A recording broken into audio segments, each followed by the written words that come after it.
no aga paneme käima siis.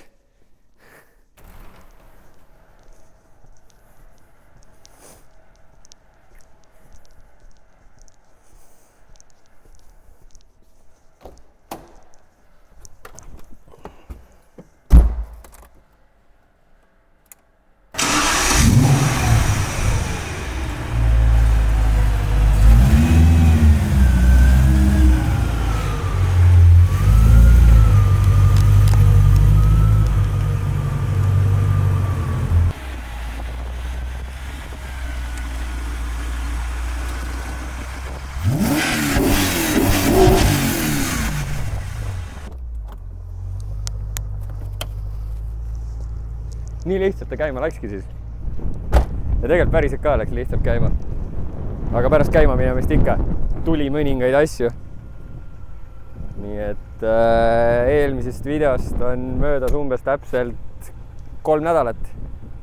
Ja kohe pärast videota oli ka võtme keeramine ja käima ta hüppas.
Nurrub päris normaalselt ju. Viimane kord siis, mis seal oligi, saime Max-Ecuga kõik andmed jooksma. Video järgselt ainus asi, mis mul ei toimetanud, oli, et ma ei näinud kütuserõhku, kuigi pump töötas. Tundus, et äkki on kuskil õhk sees, et pump paneb tühja ja siis võtsin vooliku lahti ja sain enda näoga teada, et 3,5 barri oli ilusti sees ja panin vooliku külge tagasi. Nii et tuli välja hoopis, et mul oli kütuse anduril oli pin-out netist veits vale vaadatud, sai see õigeks pandud ja ilmus ka ekraani peal ilusti 3,5 barri. Võtsin Intergasist stardipaketi, pikk õli, lühike õli, küünlad, roolivõimu jaoks ATF ja jahutusvesi. Vahetasin küünlad ära, sest peal olid mingid tensod, aga ma olen ikka rohkem NGK mees olnud alati. Ja siis valasin lühikese õli sisse, mida ma lühikese õli all mõtlen, on siis paksem odav mineraalõli. Olen selleks alati kasutanud mootorratta õlimotulilt 3000 seeria 10V40. Valasin selle sisse ja kuigi kaua ta seal sees ei püsinud. Nii et kohe, kui ma starterit keerasin, et õlirõhku hakata üles ajama, olid esimesed tilgad all. See alumine karteri plaat, mille taga õlipump on, kus siis kogu õli tegelikult sees elab. Selle alumisest servast, kõige madalamast servast oli koheselt leke ja õnneks ainult sealt, mitte kuskilt mujalt, sest kui mujal karteri vahel oleks, siis oleks tähendanud, et mootor välja ja kogu karter maha. Nii et õnneks ta oli sealt, ei muretsenud selle pärast väga, lasin tal tiksuda, las tilgub ja siis keerasimegi 3 nädalat tagasi võtit ja poolest pöördest hüppas käima. Küll aga olid kohe pöörded laes, külmalt 3500, soojemaks läks, kukkus mingi 2700 peale ja alla ma teda ei suutnud tuua. Ja endiselt kahtlustasin seda sisselaskeklappi, et järjekordne näide sellest, et kui mingi hullult suure süsteemi teed ja seal on üks probleem ja selle ära fiksid, siis tihti see asi ei ole lõpuni fiksitud. Ehk siis mul oli ikkagi see klapp valesti, et ma ei saanud tema miinussuunda käima. Mul oli pistikus, olin jätnud ümber tõstmata veel ühe pinni, nii et mul jooksis 5 volti, kas 5 volti või ground jooksis valesse kohta, nii et mul mõlemad TPS-id töötasid, aga mootori miinussuund ei töötanud. Ja ma isegi ei teadnud, et ei töötanud, sest ma ei teadnud, mismoodi see klapp tegelikult töötab. ehk siis kui klapil ei ole toidet, siis klapp ei ole täielikult kinni, vaid on mingi a la 7-8% lahti ja mina arvasin, et kui klapp on kinni, siis ta ongi kinni, mis tähendaski seda, et kui ma auto panin käima, oli mul kohe 8% trottel peal ja ega ma ei tulnudki selle peale alguses kohe ise, kutsusin ikkagi tuuneri ja ühe teise mehaaniku kohale ja lahendasime koha peal ära, et saaks ikkagi asja käima. Nii et kui kaabli õiget pidi tõstsime ja kerge esmase nii-öelda treilerile sõitmise tuuni peale panime, siis asi nurrus väga ilusasti. See võtab kokku selle esimese nädala. Nüüd jõuame teise nädalasse. Kohe kui auto käima läks, siis läks ka põlema akutuli, mis tähendab, et laadimist ei olnud. Sai katsetatud, et äkki on seal ka pinnaut vale, et äkki jookseb armatuuri valest kohast tuli või on midagi seal valesti, kuigi seal ei saa väga valesti teha, seal on 2 klemmi. Üks on rootorile pinge, toide, et harjad saaksid voolu ja teine on kontrolllambile armatuuri siis miinuspoolega signaal tuli, nii et seda valesti panna ei saa. Nii et ei jäänudki midagi muud üle, kui nina uuesti laiali, jahutusvesi välja ja üllataval kombel kenekas mahub täpselt raami vahelt välja, nii et ma ei pidanudki mootorit maha võtma. Nüüd kenekas tuli nibin-nabin välja. Mitte isegi väga hiinapuslena, aga ta tuli ilusti välja. Ja ma teadsin tegelikult kogu aeg, kui ma seal mootori ostsin, see kenekas nägi nendest komponentidest, mis siin küljes oli kõige prügim välja. Ma lihtsalt olin ignoreerinud sellega tegelemist. Mul oli korra mõttes mingil hetkel, et äkki laseks keneka restaureerida või midagi, aga sinna paika see jäi. Nii et ega ta mul üllatusena ei tulnud, et laadimist ei olnud. Võtsin siis keneka maha, vaatasin, et Interist kohe saab uue, 109 € ainult Tenso oma ka. Mõtlesin, ma ei hakka isegi taastamise peale mõtlema, et 100 € eest nagu savi. Viskad uue külge ja näsi hästi. Järgmine päev oli kenekas kohal ja täiesti teise kujuga, täiesti teised kõrvad, kõik asjad. Okei. Järelikult mingi kataloogi lape. Ja siis vaatasin ikkagi taastamise poole ja Interist taastamisteenusega siis olid juba hoopis teised hinnad, et taastatud kenekas 230 €, millest enda oma eest saad 50 € tagasi. Aga siis mul tuli meelde, et kurat, ma olin asju enne ka taastanud, et roolilatti ka ma ei võtnud ju seda taastatud latti, et nagu võtame siis lahti ja vaatame, mis karul kõhus. Võtsin keneka maha, nägin päris mitut asja kohe. Esiteks otsarull oli täiesti koonusesse kulunud, panen sellest ka mingi piirrolli vahele, tõmbasin selle otsast ära. Siis vaatasin pingeregulaatorit. Pingeregulaatoril üks hari oli täielikult kulunud, praktiliselt ei toetunud vastugi, järelikult ega ta ei saanudki laadida. Siis läksin veel rohkem süvitsi, ajasin teda käe vahel ringi, mõlemad laagrid olid läbi. Võtsin korpuse laiali ja vastu vaatas üsna porine seis, ütleme siis nii. Kenekas oli paksult muda täis, mis ei ole nüüd siis tegelikult nagu mullamuda, vaid kuna kenekas on õhkjahutusega ja lahtise korpusega, et siis ta oli aastakümnetega kogunenud klapikambritest, mis ju kapikambrikaaned lekivad nendel mootoritel otse peale ilmselt tilkunud ja palju tolmu saanud, nii et ta oli ennast paksult täis pakkinud ja selle tõttu oli näha ka, et staatori mähise lakk oli täielikult kuuma saanud, ehk siis ta oli täiesti küpse. Mõõtsin teda ja massi oli lühis ka, nii et ega ta ei saanudki laadida.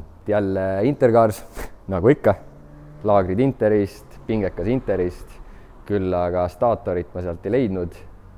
Vähemalt mõõtude järgi nii Interist kui Aerost staatorid, mida pakuti sellele, tundusid valed, ehk siis mingi värk selle kenekaga on, et ei ole sellele kõiki juppe saada ja kinnitus sellele annab see, et kui ma läksin Järve generaatori taastajate juurde, siis nad olid ka kohe ukse peal, et miks sa laiali võtsid, et too ikka terve kenekas, me teeme sulle ära, meil on kõik olemas. Ja siis ta kadus taha ruumi pooleks tunniks ja ta ei leidnud seda staatorit. Mingi värk selle kenekaga on, miks, ma ei tea, kas see on nii harukordne või tõesti, see oli ka ainult sellel mootoril ja neid pole järgi, et ta ei ole interchangeable nagu teiste PEM-i mootoritega. Ja siis ta leidis ühe vana, mis nägi täitsa viisakas välja, sealt olid muud jupid võetud, nii et sain ühe vana õige staatori mähise ja seal koha peal ta mõõtis ka ära, et olid veel teodsilla ka 3-2 läbi, no täispauk, kõik, mis sellel kenekal kuluosad või üldse katki saab olla, see kenekas oli täiesti õhtul. Ja jootis mul ilusti selle seal ise kokku ja siis tulin siia tagasi, komplekteerisin ära ja siis veel see otsaseib,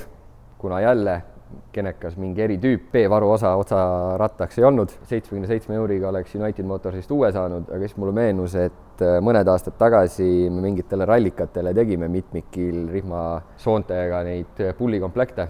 Nii et võtsin vana mudeli, mingi 5 aastat vana mudel, muutsin paar numbrit ära, paar tundi tööd ja tegin selle otsaseibi roostevabast endale ise. Et ma ei tea, paar tundi või 77 euri, ilge kasum ei ole, aga vähemalt sain kohe ära teha.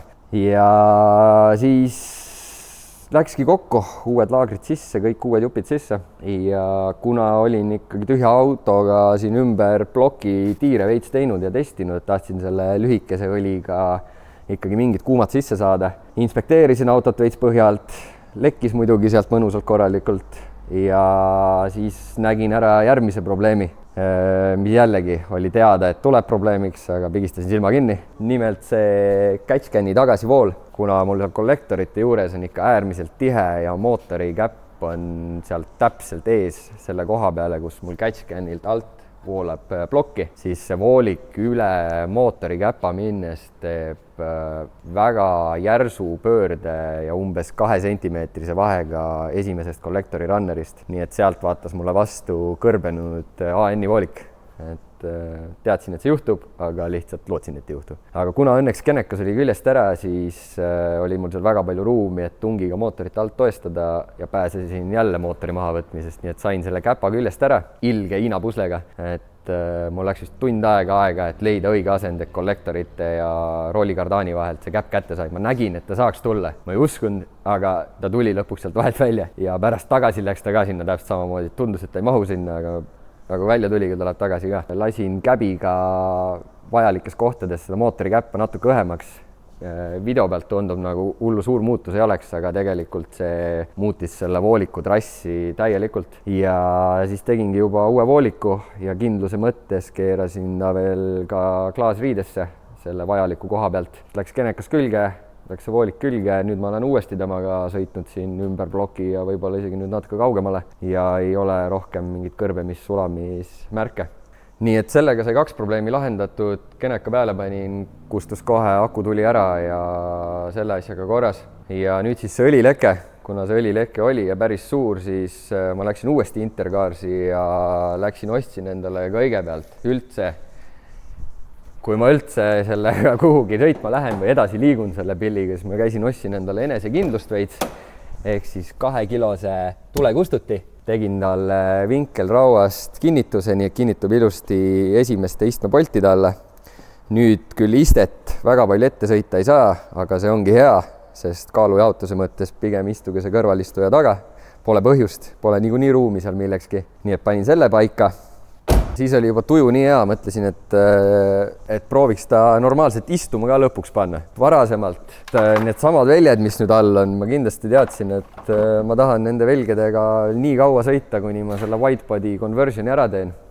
Aga mind jubedalt häirisid kõik need aastad, et mul olid siuksed püksivööd siin küljes. 2.1.5.40 refid. Eile just vaatasin vanu videosid, ma olin vanades videodes öelnud, et need X3 väljad olid 7 laiad. Tegelikult need on kõik 8 laiad, et X-il olid nad taga 8 ja ees 7, aga keegi, kes enda E36 alt need ära müüs millalgi, oli ju siis 2 ja 2 hankinud. Nii et ma tahtsin nendest vabaneda, vaatasin reffe, jubedalt oleks tahtnud 2.3.5.40, aga sain aru kohe, et see ei ole mingi standardne mõõt, saad ainult tellimise peale. Nüüd selle mõtte ma jätsin maha ja ega midagi vahepealset ei olnudki, kui 2.1.5 ei jäänudki muud üle, kui panna lihtsalt 5% kõrgemad refid.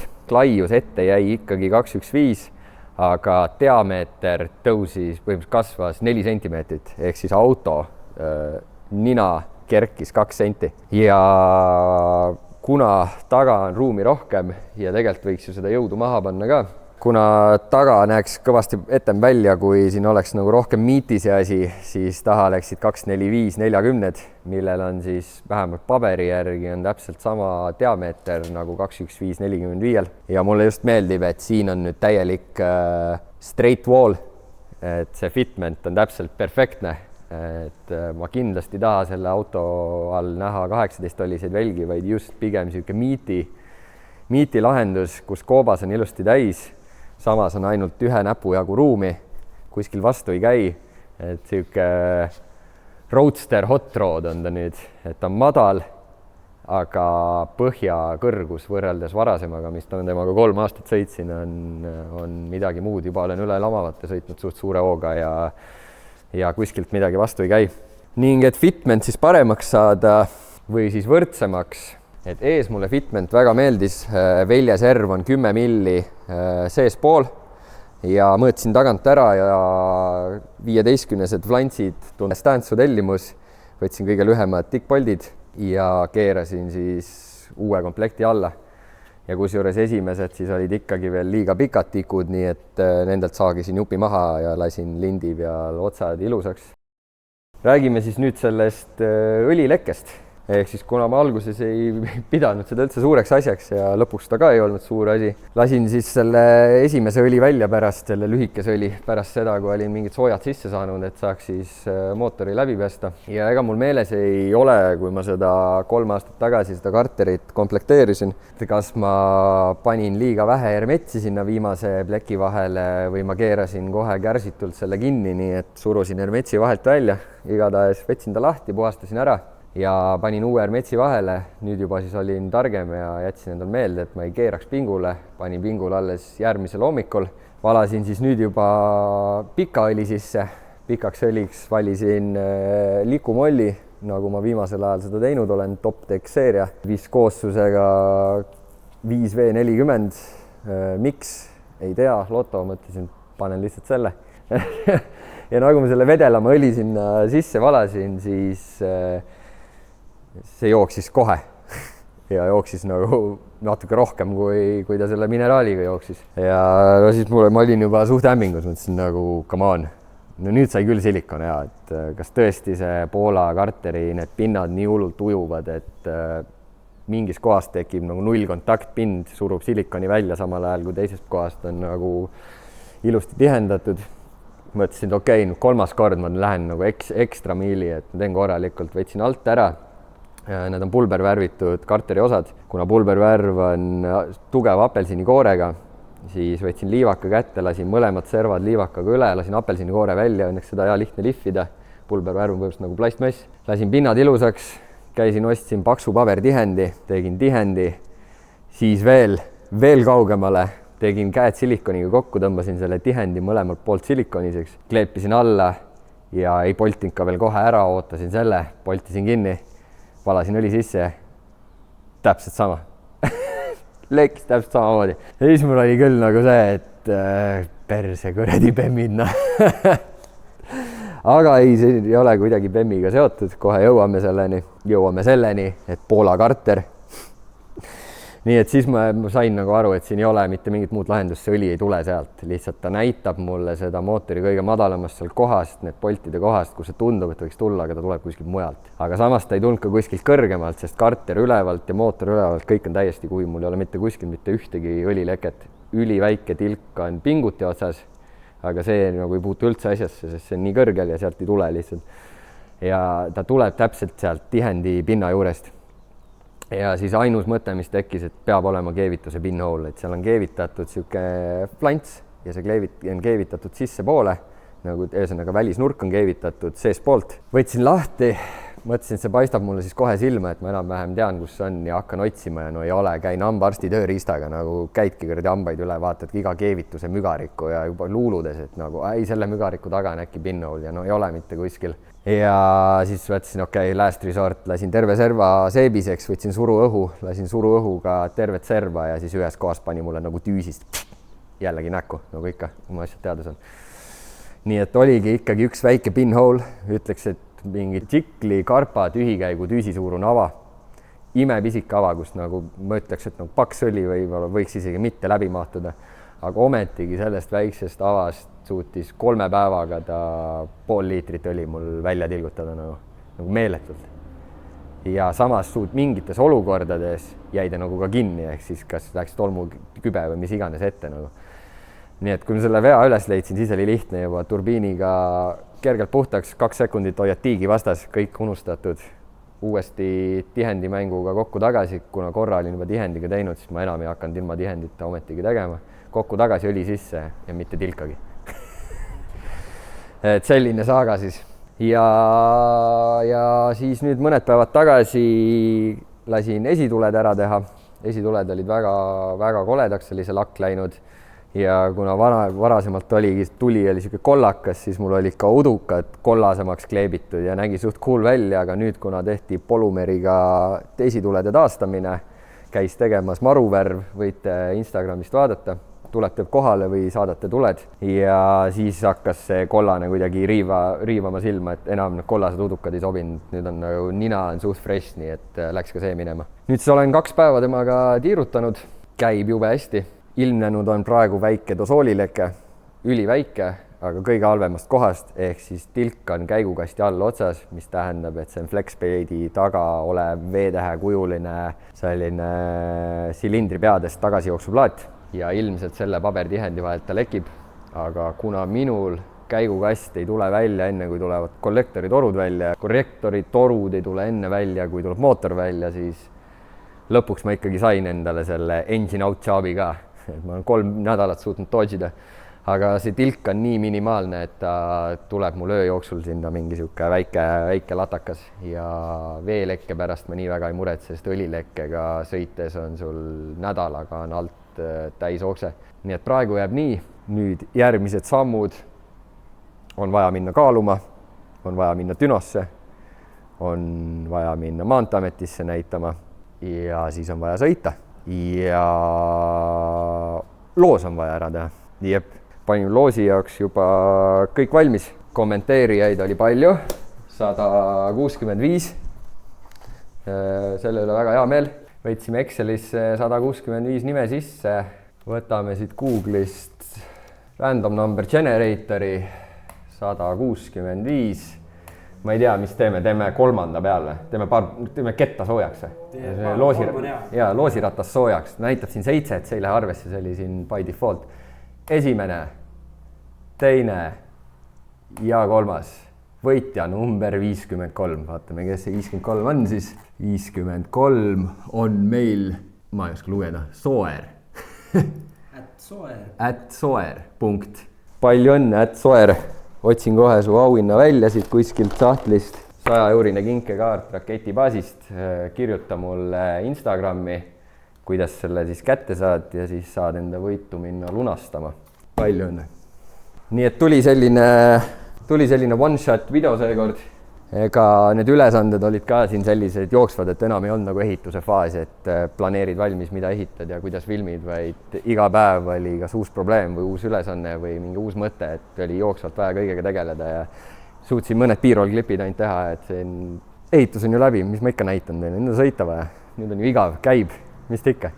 Aga jah, ma arvan, et ühe video me teeme siin lähiajal kindlasti veel, et dünotamisest, kaalumisest ja võib-olla mingit maanteesõidust ja kindlasti numbrid huvitavad. Võite äkki kommenteerida. Pluss-miinus 3 kilovatti. Mul on käigukangi nuppe. Nii et jah, kommenteeri, kui palju on jõudu, kui palju on väänet. Pluss-miinus 3 kilovatti saab käigukangi nupu. Pluss-miinus 5 väänet saab käigukangi nupu. Seniks aga järgmise korrani.